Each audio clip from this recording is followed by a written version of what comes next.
Hello everyone, The Thin Veil here. Welcome to my channel where we talk about all things dark and mysterious. Today we'll be going over 7 photos with disturbing stories, from the shocking final moments of an unlucky stowaway to the smiles masking bizarre relationships which end up in tragedy. Now, without further ado, let's lift the thin veil.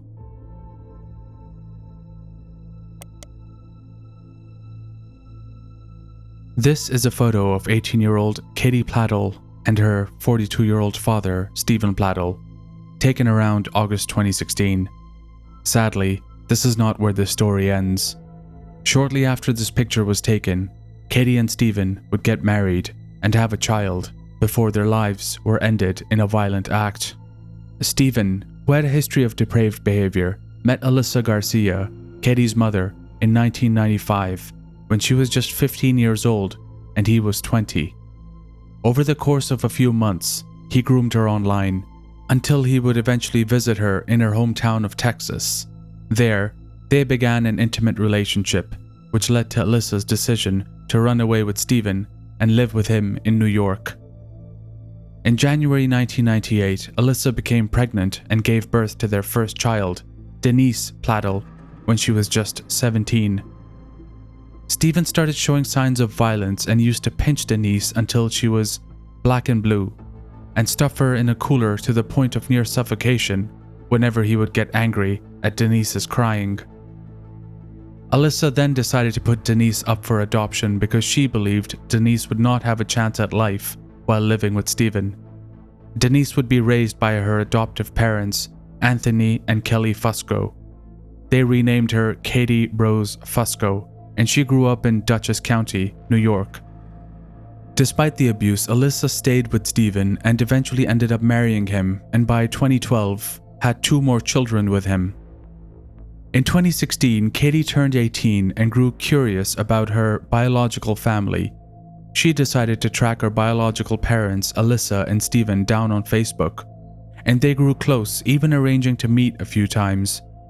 After graduating high school in August that year, Katie decided to forego her plans to go to college and instead move in with her biological parents to Henrico, Virginia, something that her adoptive parents were apprehensive about but still supportive. Around this time, Steven and Alyssa were already having marital problems for unrelated reasons. Steven would use their crumbling marriage as an excuse to sleep on Katie's bedroom floor every night. Over the next few months, Steven and Katie grew incredibly close and most likely began a secret intimate relationship. Alyssa, noticing their unusual bond, confronted Steven about it, but he angrily dismissed her concerns and stormed out of the house with Katie. In November 2016, Alyssa moved out, and she and Steven began sharing custody of their other 2 children. In May 2017, Alyssa stumbled upon a shocking revelation in one of her children's journals. It claimed that Steven and Katie were sexually involved. Katie was pregnant, and that their 2 children had been told that Katie was their stepmother. Alyssa immediately contacted Steven, who confirmed the allegations and Katie's pregnancy. Their relationship took an even more bizarre turn when Steven and Katie got married on July 20th, 2017 in Parkton, Maryland. They lied on their marriage documents, denying any familial relationship between them.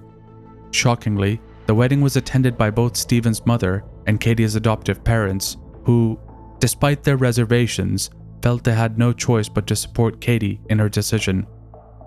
In September 2017, Katie gave birth to a child fathered by her own biological father. By this point, the couple had relocated to North Carolina, and Katie had assumed Pladl as her surname. Their unconventional relationship was soon discovered, and in January 2018, both Steven and Katie were arrested and charged with incest and adultery. They were released on bond, but Katie moved back to New York to live with her adoptive parents, while Steven's mother gained custody of their son. In early April 2018, as they awaited their legal fate, Katie made the decision to end her romantic relationship with her birth father. Even though they were legally prohibited from communicating, Katie reportedly contacted Steven from New York to break things off. Tragically, the events that followed would bring this already unsettling story to a devastating conclusion. Enraged by the breakup, Steven went to his mother's house. where he took the life of the infant son he shared with Katie. Driven by an uncontrollable fury, he then drove over 500 miles to Wingdale, New York, and waited outside the home of Katie's adoptive parents. When Katie and her adoptive father left the house together in a vehicle, Steven followed them as they drove from Wingdale to New Milford. When their vehicle came to a stop at a stop sign, he approached their car and shot both Katie and her adoptive father, taking their lives before turning the gun on himself. In the aftermath of this horrific act, a chief police officer working on their case remarked, "We may never fully comprehend the mindset or motives of Steven Pladl, but one thing is clear. His actions have left an unimaginable trail of devastation, forever altering the lives of countless individuals."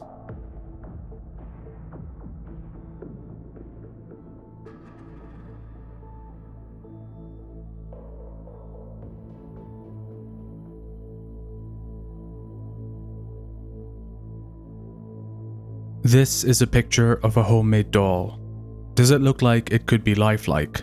Well, that's because it's made with someone who used to be alive. The doll was made by Anatoly Moskvin, a former journalist from Russia who used to have an obsession with cemeteries and whatever or whoever was buried in them. At his arrest, authorities discovered about 29 of these life-size dolls in Moskvin's apartment, ranging in ages from 3 to 25. Anatoly was an educated man. Fellow academics described him as a genius. He spoke 13 languages, traveled extensively, taught college students Celtic history and folklore, as well as linguistics, and also had a number of books and articles under his belt. Born in the city of Gorky in Soviet Russia, which is now known as Nizhny Novgorod, his obsession with cemeteries was initially just believed to be a professional curiosity, which he had lots of publicized works in. In one of his published articles, Moskvin shared the story of what he believed was the beginning of his interest in the dead. At the age of 13, he was attending a funeral of an 11-year-old girl named Natasha Petrova when he was forced to kiss the lifeless body on the lips by some of the attendees. Natasha's mother then handed him 2 rings.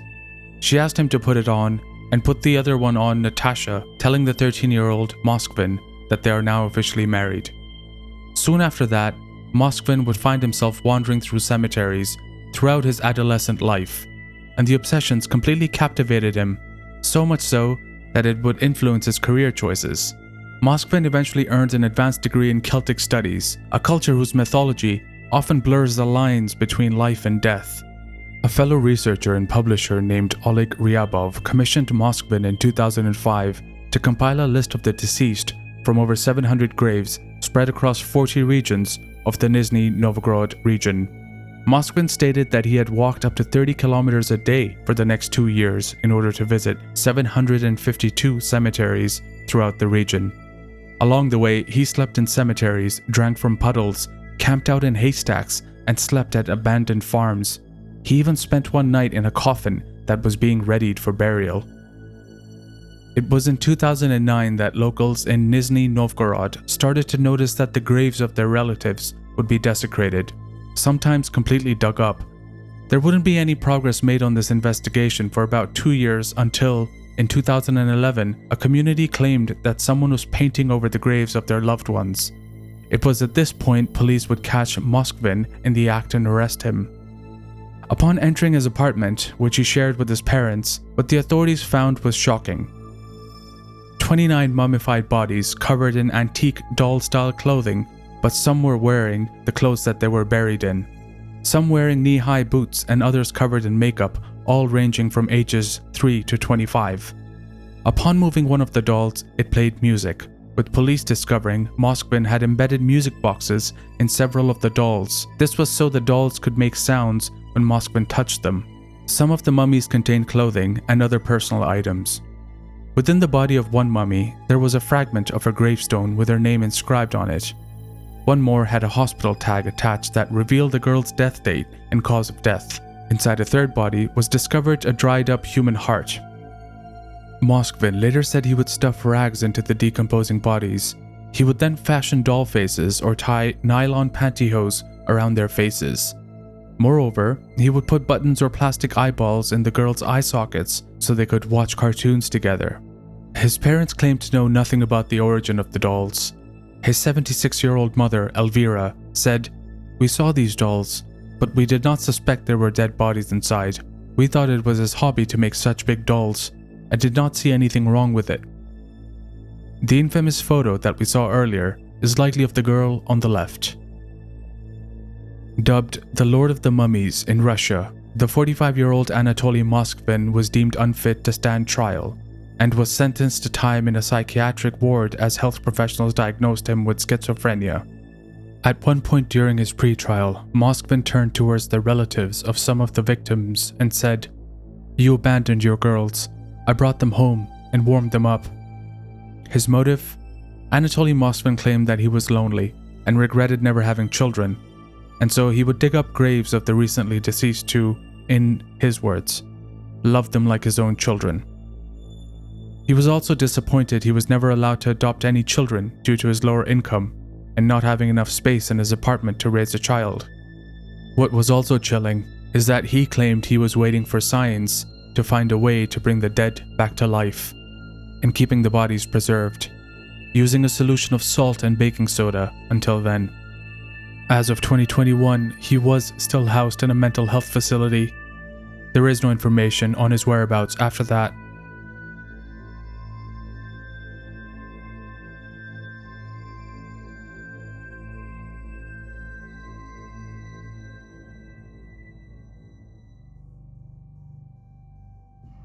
On November 15, 2017, Sydney Loofe, a cashier from Wilbur, Nebraska, finished her shift at Menards, a chain store. She was excited to meet someone she had matched with on Tinder and had been on a date with once before. The woman who she intended to meet referred to herself as Audrey, but that was not her real name. Before leaving for her date with Audrey, Sydney would post a picture on her Snapchat. This would be the last picture she would ever post. Born to George and Susie Loofe on August 21, 1993, Sydney was very close with her entire family, including her older brother Levi and little sister Mackenzie.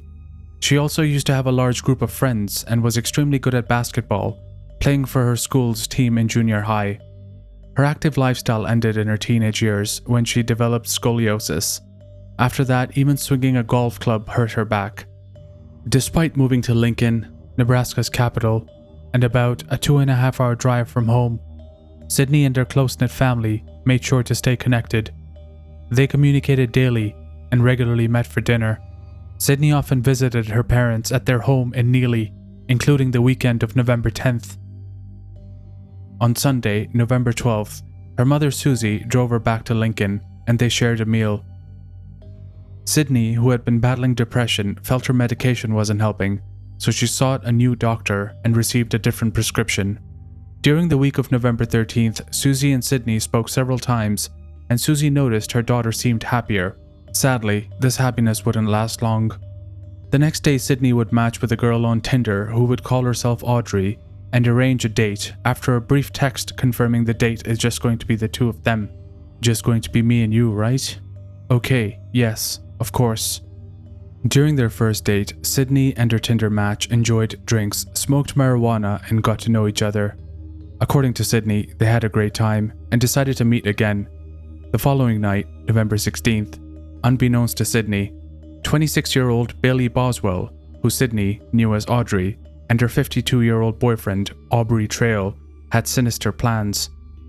On the morning of November 15th, the pair were seen shopping at a local Home Depot, purchasing alarming items such as a 12-inch hacksaw, 2 gallons of Clorox bleach, a folding tree saw, 30-gallon plastic trash bags, and a razor-sharp utility knife with replacement blades. They even stopped by Sydney's workplace to spy on her before heading home. Sydney would then finish her shift, post this picture, and that would be the last time anyone would see her alive. Sydney's mother would later see the Snapchat picture and send her a text reading, "How come you didn't tell me you had a date?" Sadly, by this point, it was too late. Sydney's co-workers noticed the next day that she had not shown for work or called in. This was in stark contrast to Sydney, who was very committed to her job and a hard worker. They immediately contacted her mother, Susie, who attempted to text Sydney but received no response. prompting her to pay a visit to her apartment. She discovered her cat, Mimsy, was not fed. Again, this was extremely unlike Sydney, who adored Mimsy. She would eventually call the police, who would find it extremely odd because there were no signs of an incident. Sydney's car was still in its parking spot, and there was no evidence of foul conduct. Feeling hopeless and unable to figure out what was going on, Sydney's mother was at a loss. That is, until she remembered Sydney's last Snapchat photo. Sydney's friends helped them uncover Bailey's Tinder profile, which she was still using under the identity Audrey. The police were also able to verify Bailey Boswell's identity with Sydney's phone records. Sydney's phone last connected to a mobile tower in the Wilbur neighborhood, close to an apartment where Bailey Boswell lived. Police spoke with Bailey on the phone, and she stated that they went on 2 dates. She claimed that since she had not heard from Sydney since then, she had no idea where she was. Before the police could speak with Bailey in person about the situation further, she fled the state along with Aubrey. They'd post a bizarre video on Facebook trying to convince the public and police that they had nothing to do with Sydney's disappearance. I'd encourage you to watch it if you're curious, but the police would eventually apprehend them in a hotel in Missouri on November 30th, 2017. What police would discover during the investigation would shock them and the wider community. Sydney's date with Bailey, who was lying about her name in the first place, was actually just a setup for both Bailey and Trail to fulfill their sick fantasies. Fantasies that eventually led to Sydney being killed. In a bizarre and chilling confession, Trail told police a tale of sex cults, vampires, and witches. He claimed that he and Bailey were part of a sex cult, and he himself was a vampire capable of flight. Trail also said Bailey was a witch who could gain power by torturing and killing another woman and drinking her blood. He admitted to dismembering Sydney's body, explaining that it was part of a religious ritual to release her soul to the gods and help her reincarnate more quickly. He claimed that he drained her blood and placed her body parts in a sacred location to facilitate this process. It appears Trail might have wanted people to think he was insane to avoid going to jail, a tactic used by some criminals. Later in court, he changed his story, saying Sydney's death was an accident during a consensual sexual act involving an electrical cord. He admitted to cutting up her body, but claimed he didn't contact the police because he thought no one would believe him. As for Bailey, her defense argued she was a victim of Trail's and was coerced to commit the crimes against Sydney due to trauma from her own abusive ex-husband. Even though Bailey insisted she had no involvement in Sydney's death, evidence showed that her phone was traced to the location where Sydney's body was found. Furthermore, it was Bailey who initially contacted Sydney on Tinder. Others would testify that Bailey would love getting into very grim conversations about hurting people and communicate her desire to dismember a body. She would also speak with a sense of glee whenever she discussed torture. According to the FBI, Trail sent Boswell letters while the two were being held at the Saline County Jail, telling her what version of events to provide before the judge. In these letters, Trail accepted all responsibility for the murder and portrayed Boswell as an unwilling accomplice. The letters also detailed Trail's fantasy to produce snuff sex films for money. Trail, at one point mid-trial, would attempt to take his own life. The defense tried to use this to prove that he was too mentally unwell to be considered for the death sentence. Police discovered Sydney's dismembered body parts spread across Clay County, although they were unable to locate all 14 pieces. Evidence showed that Sydney had fought back and likely died from being strangled with an electrical cord. It appeared she was killed just 24 minutes after arriving at the apartment Bailey and Trail were renting. It's hard to believe Trail's claim that Sydney agreed to a sexual encounter, given the age difference and short time frame. Plus, Bailey and Aubrey cleaned the apartment with bleach, making it tough for investigators to find DNA evidence. Incredibly, the two even went out to casinos and bars to celebrate the night after killing Sydney. Their actions don't seem to support the idea that her death was an accident. On October 2020, both Bailey Boswell and Aubrey Trail were convicted of first-degree murder, conspiracy to commit murder, and improper disposal of human skeletal remains. Bailey was handed a life sentence and Trail was sentenced to death. Let this be a lesson. Be careful who you swipe right on.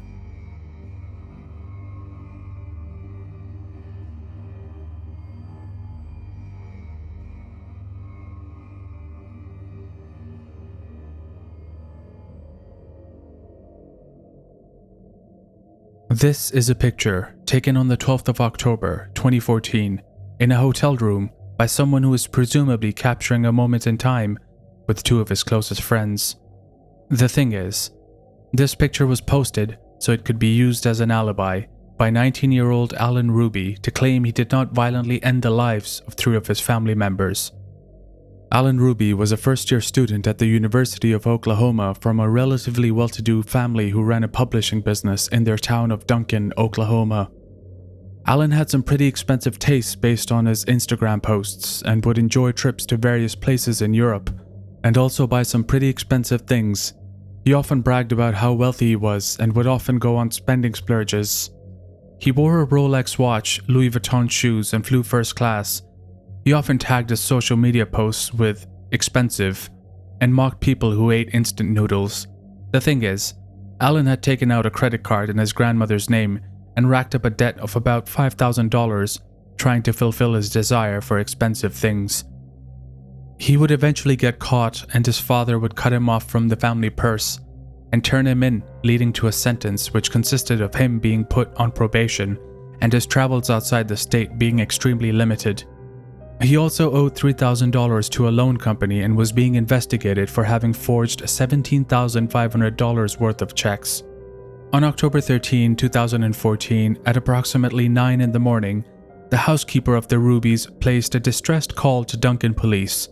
She claimed that upon her arrival at work, she discovered the dead bodies of John Hruby, aged 50, Joy Hruby, aged 48, and Catherine Hruby, aged 17.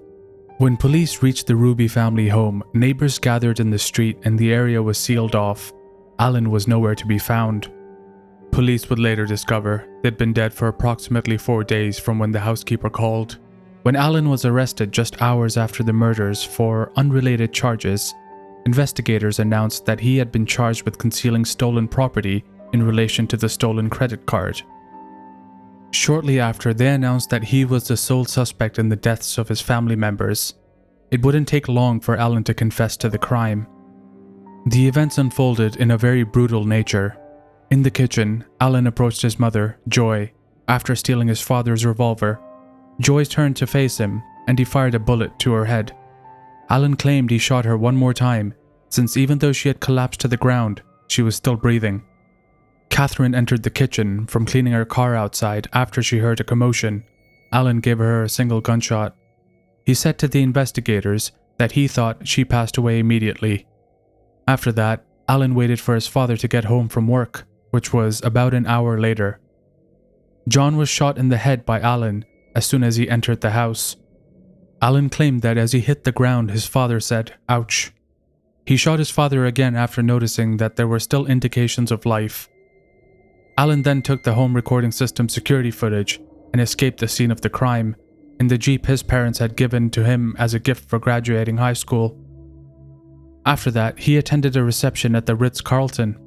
He then traveled to Dallas, where his university was playing its annual football game against the University of Texas. He stayed at the Ritz-Carlton in Dallas with friends, but did not attend the game. This is where he would take these pictures. Imagine unknowingly being in the same room as someone, and later finding out he had killed his family members a few hours earlier. According to Andrew Berman, his friend who was with him in Dallas at the time, who was unaware of the incident, Alan was acting perfectly normal, joking around as usual, and he had not noticed any strange behavior. Keep in mind, this was Alan just a few hours he had ended the lives of his family for just $3,000. During his questioning, Alan claimed that he had been financially isolated, which was what drove him to carry out the killings. He believed that after their deaths, he would inherit the family estate. Authorities also claimed that during questioning, Alan displayed mostly crocodile tears, and they didn't believe any of his sadness was genuine. After pleading guilty to 3 counts of murder, Alan was given 3 consecutive life sentences without the possibility of release, and was forbidden from communicating with his family or the media. The life sentences were requested by his surviving relatives in place of a death sentence. Alan recently said in a letter he wrote in jail that he didn't know what came over him to commit those heinous acts, and believes he deserves a death penalty. The fact someone is willing to end the lives of their loved ones for $3,000 is what I find most chilling.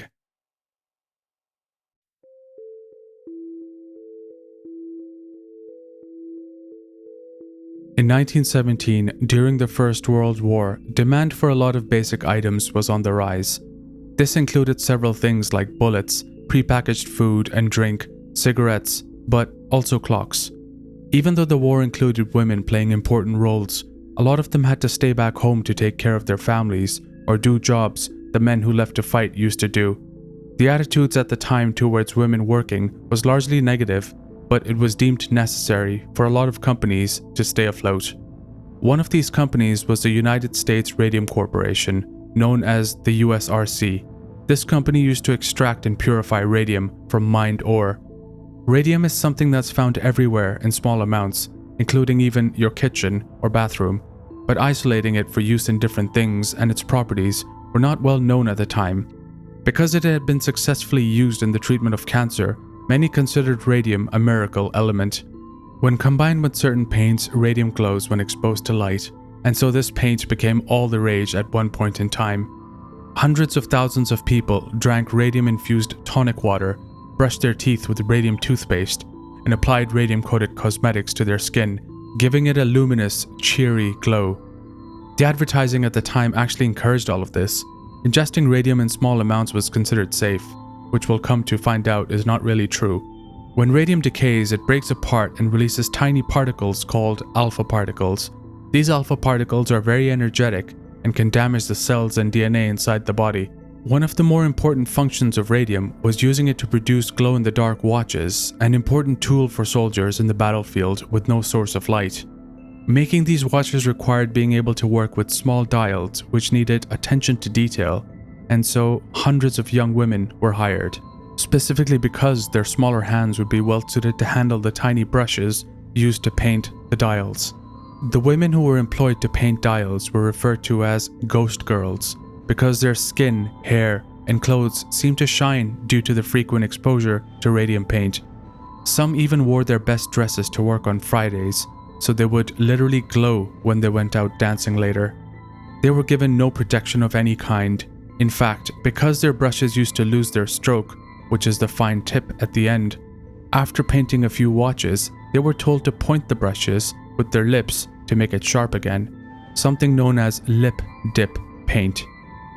This was done day after day for several years. Ingesting radium causes it to break down in your body, which causes internal damage to your organs.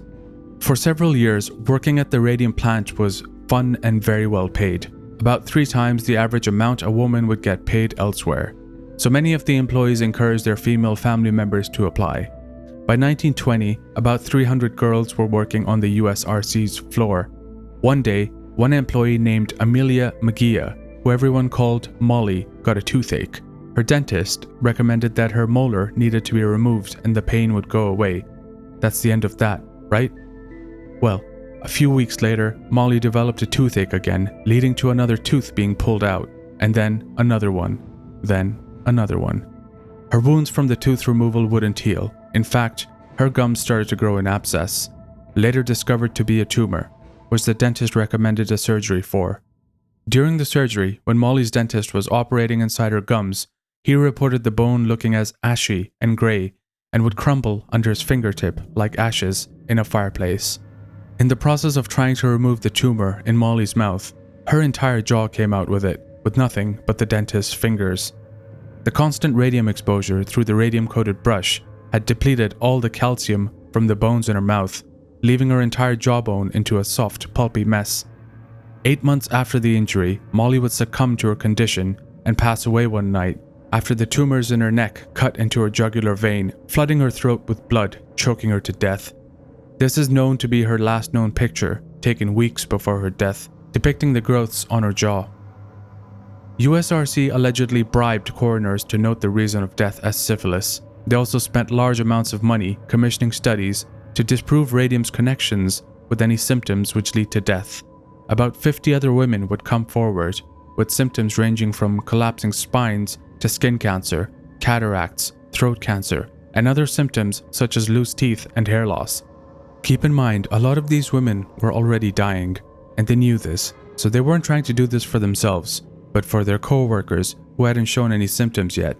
12 of them would die after lots of pain and grief, and an eventual lengthy legal battle against the USRC would ensue.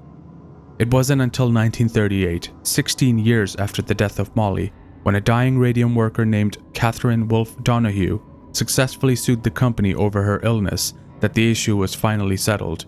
Besides a financial compensation to those affected, the lawsuit led to the establishment of the first type of labor laws where employers were responsible for a certain amount of health and safety of their employees.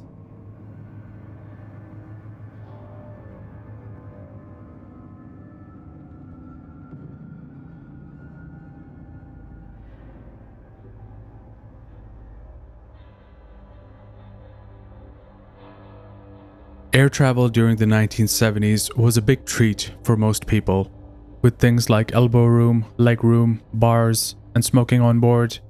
Still, traveling by air was paradise for some and hell for others.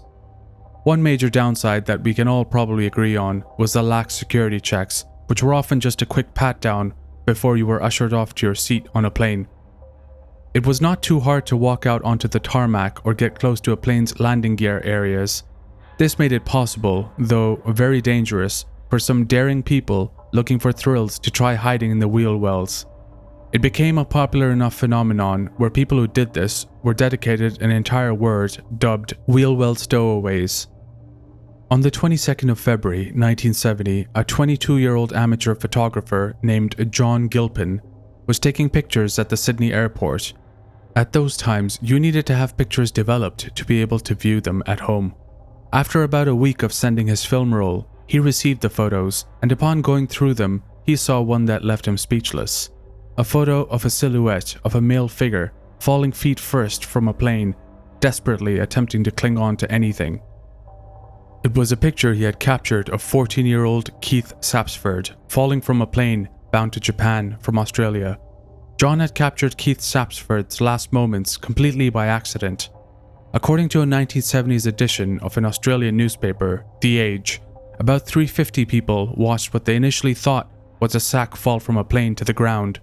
At that point, it was reported that the object, which later turned out to be Keith, first skimmed along the tarmac before coming to a stop and lying still. When airport staff reached the location, they discovered Keith's lifeless body, which was unidentifiable at the time due to his face being completely disfigured. But who was Keith? And how did this boy end up in this situation? Keith was born in 1956 in Sydney, New South Wales. His father, Charles Sapsford, was a university lecturer and described Keith as extremely curious and as someone who always had an urge to stay on the move.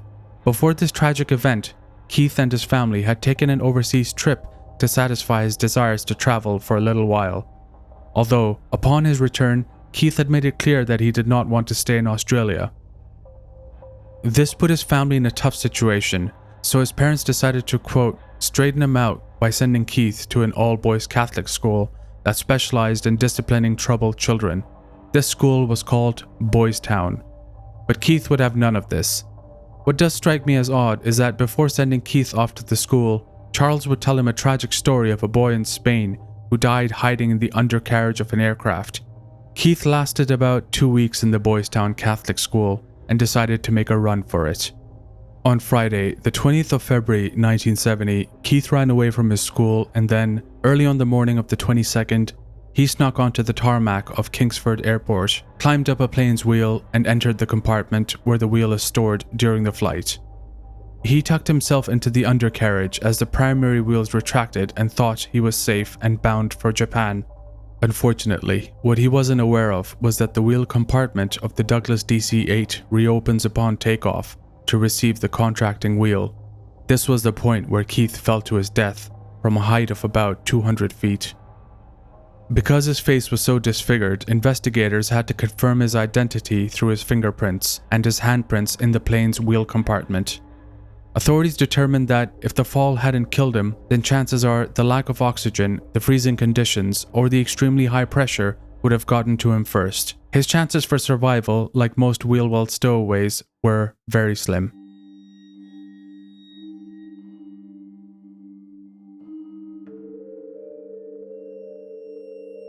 You've heard of some of the most notorious serial killers in American history: Ted Bundy, Jeffrey Dahmer, And of course, John Wayne Gacy, the man infamously known as the Killer Clown, who murdered at least 33 young men and boys in the 1970s. But did you know there's a photo of Gacy smiling right next to the former First Lady, Rosalynn Carter? It's a chilling and bizarre piece of evidence that resurfaced after Rosalynn's death in 2023. The photo was taken in 1978 at a political reception in Chicago. There's Mrs. Carter looking straight at the camera with a warm smile, and standing next to her, John Wayne Gacy, in the midst of his murderous rampage between 1972 and 1978, though no one knew his dark secret yet. When Gacy was arrested in 1978, the Secret Service immediately launched an investigation. How did the First Lady of the United States end up being photographed with one of the most prolific serial killers in American history? The explanation was surprising. You see, Gacy had been heavily involved in the local Democratic politics in Chicago since the 1960s. He even helped organize the city's annual Polish Constitution Day parade. It was through this political activity that Gacy's path crossed with Rosalynn Carter's that fateful day in 1978. An innocent photo captured the First Lady's brush with a monster. Rosalynn likely had no idea about Gacy's heinous crimes, but the photo became an embarrassment for security after the truth was revealed. As if a photo with the killer clown John Wayne Gacy wasn't disturbing enough, years earlier Rosalynn Carter had unknowingly crossed paths with another man who would attain dark infamy, cult leader Jim Jones. Jones headed the People's Temple, a racially integrated church that started in the Midwest before relocating to San Francisco in the 1970s. Like Gacy in Chicago politics, Jones became deeply involved in local Bay Area politics and the Democratic Party. It was through these political ties that he ended up meeting the First Lady. She was in Northern California ahead of the election that year, campaigning alongside vice presidential candidate Walter Mondale. During that visit, she met the increasingly powerful Jones, spoke at his People's Temple pulpit, and even had private dinner with him. Of course, Rosalynn had no way of foreseeing the tragic events that lay ahead for Jones and his followers, how the entire church would uproot to Jonestown in Guyana, and how Jones's actions would ultimately lead to the shocking mass murder-suicide of over 900 members, including a US congressman in 1978. Just like the Gacy photo, this capture of Rosalynn Carter crossing paths with Jim Jones years before his terrible crimes is a haunting piece of evidence, an eerie intersection of political lives with personalities who would soon be synonymous with evil and infamy in America. If you've made it this far, then I'd like to thank you for watching or listening. Make sure you like this video and please see the description below on how you can support the channel. Until next time.